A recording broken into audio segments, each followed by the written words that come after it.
no longer subscribing to a set idea of how she should look, A, and B, for who she should look the way she looks. So traditionally, we've talked about women celebrating themselves on their special day, for their special one. Today, it's all about doing what you do for yourself. And I think that's the biggest trend that we're seeing today in the larger beauty, fashion, hair space.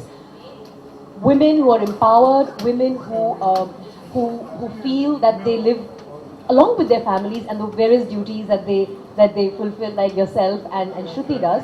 But I think a large part of the focus is also shifting towards celebrating yourself.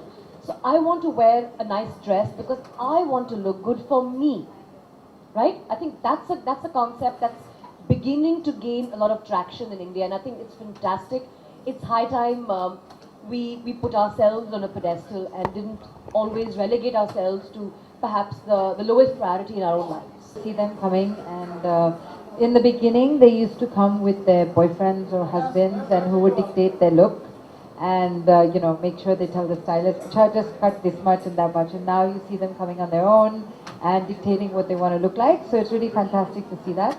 But what's happening now is that they're coming with their boyfriends and dictating what their boyfriend should look like. So, or husbands, yeah, exactly. So how do I know about that trend? Because I feel like that's good, but in a way it's gender equality. So if you don't want that to happen to women, maybe we don't want that to happen to men. When the pendulum has been held Yeah. to one side for so long, Yeah. it's bound to swing wildly before it finds the balance. So yes, Yeah. that's a very interesting thing actually. Yeah. I never thought of it like that. I genuinely believe that women make the world go round. Absolutely, 100%. Our lives are held together by the women in the house. The men probably, now even that's changing, the men just earn money. That's all they do. But the lives are held together. The kids are raised, the kids are educated, the kids are taught culture and tradition only by the women. And talking about beauty and style and things like that are good. In the urban context, how, and with women sort of expressing themselves in such a unique way, which is very, for example, if I take Sapna's life, and Sapna, where you've done so many different things, whether it's been an activist or whether it's you've been a singer or whatever. And with Gul being an activist and being, taking on these different roles that you've taken on as an entrepreneur, with you, Shruti, taking on the films and things you've done, with you sort of choosing, what you want to do, how important is grooming? And where does it fit in into the time that you spend in a day? Like Gul said initially, it was only about that special day or that special time that we were really focusing on. How do you think this is changing? In doing all the things that women do, whether it's being at home, looking after your kids, making sure that the household is taken care of, or you're at work, you're being a big business tycoon, you're being an entrepreneur, an activist, whatever multiple roles that women play at the same time, one tends to forget that at the bottom of it all, the most important person is you. We tend to lose sight of that because we get so caught up in all the other duties that we're playing that we forget that, okay, you know what, even I'm important in my life. And if it means something as simple as making sure my hair is alright, or I'm wearing a nice pair of earrings because they make me feel pretty, I think that time that you spend in grooming yourself is just a way of telling yourself that, listen, I love you too. It's not just my kids, it's just not my husband or my mother or my father or my job or whatever. I love you too. I want to make sure that when you look at yourself in the mirror, you feel a sense of happiness. Shringar is still a very important part of every woman's life. But I think for women on the go, which is what all of us are, it's not what makes up most of their day. I think looking good is important because A, it makes you feel good, and B, it's like as Shruti said, why look good when you can look great? But I think the point that we try to make, all of us, is that this about being today is largely about doing all of that in the shortest possible time, because we packed up plates so much that for me, if I haven't figured out what I'm wearing tomorrow morning, this evening, there's no way on earth I'm going to be able to be all coordinated. I mean, I figured out I was wearing this dress in the morning. So if I had to just open my closet and look at it and say, oh my God, what am I going to wear? I would probably just throw on a pair of jeans like I always do.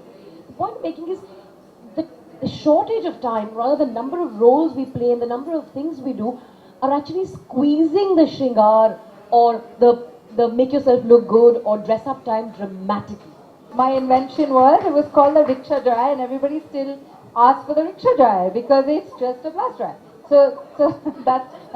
But another thing, like we were talking about getting groomed on a daily basis. I say that, but for me, I'm an early riser. I wake up at 6 in the morning. I go to work at 1. Now, when I wake up at 6, from 6 to 11, I don't really speak. I don't do anything. But when I know now it's coming time for me to go to the salon, which is a very it's a very social place to work because you have to talk. And even if you don't want to talk, your client will make sure that you talk. So you have to talk. मेरे हिसाब से भागीदारी होनी चाहिए, एक partnership होनी चाहिए, और ये जो पार्टनरशिप है ऐसा ना हो कि जैसे बिजनेस में बोलते हैं ना स्लीपिंग पार्टनर, एक पार्टनर मतलब थोड़ा कम काम करते हैं और वो भागीदारी बराबर की नहीं होती. तो मेरा ये मानना है कि it's not about being a man's world, it's not about being a women's world. I feel it needs to be a partnership where both the man and the woman, partners in life, need to be able to contribute equally and, more importantly, step in to ease the other person's burden. A woman on the go today is someone who's doing everything. She's running a house. Running a house in itself is a very, very big, tall order, big and tall order. And she's somebody who wants to make the most of her time. And at the same time, she doesn't stop thinking about herself, in that whole bigger picture. So she does remember herself. She's not somebody who puts herself on the lowest priority. She's somebody who celebrates herself and doesn't stop to obsess about herself either. I think for a single woman, which is me, I think it becomes even more difficult because there's nobody to share the load. You get 5 cats like I did, but they don't seem to share the load either. So I think it's the same. You wake up and you do everything. For me, a woman on the go is basically someone who wears a lot of hats on top of really nicely blow-dried hair. Always.